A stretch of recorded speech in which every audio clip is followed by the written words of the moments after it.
Hello, my name is Barry Phoebos.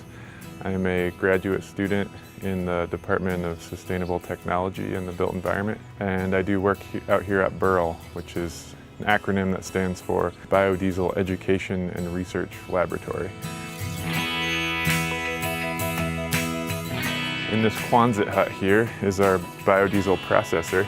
So this was set up by former students in the department to demonstrate a closed loop biodiesel production process, meaning that all of the energy that's used for the process and all of the waste from the process all go back into the process or are dealt with on site. So closing the loop in the sense of producing biodiesel meant making it as green as possible. So we have solar thermal energy for heating. We also have a passive solar greenhouse to heat our oil that comes in from the cafeteria that allows for settling and filtration. This is our processor. Essentially, we mix the catalyst in here, which then gets mixed with waste vegetable oil from the cafeteria, which is what we process here into biodiesel. That reacts and glycerin gets separated out. So we drain off the glycerin, then we basically have raw biodiesel, which then gets cleaned in this tank here. Then the final stage is to run the washed biodiesel through an ion exchange column, which does kind of a final cleanup. And then the finished biodiesel gets pumped into a holding tank up here. And then we have a pump outside where you can actually just fill up a car. I run my own small diesel vehicle on biodiesel from this facility.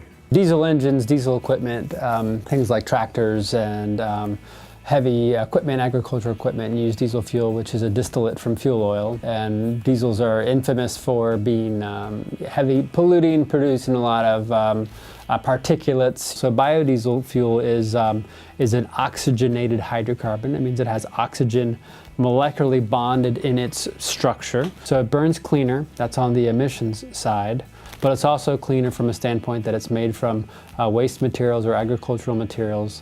It can be spilled into the environment with much less adverse effect than, say, fossil diesel or petroleum fuel. So this is our greenhouse.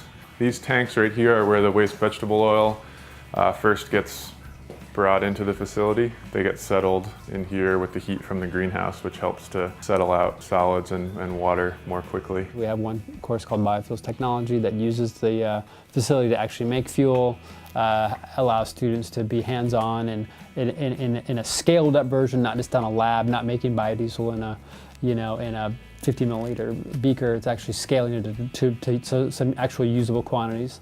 It's a great opportunity for students at this university and in this department to have access to experience with biofuels. I think it's valuable to learn these skills, and this facility provides a place to begin that journey.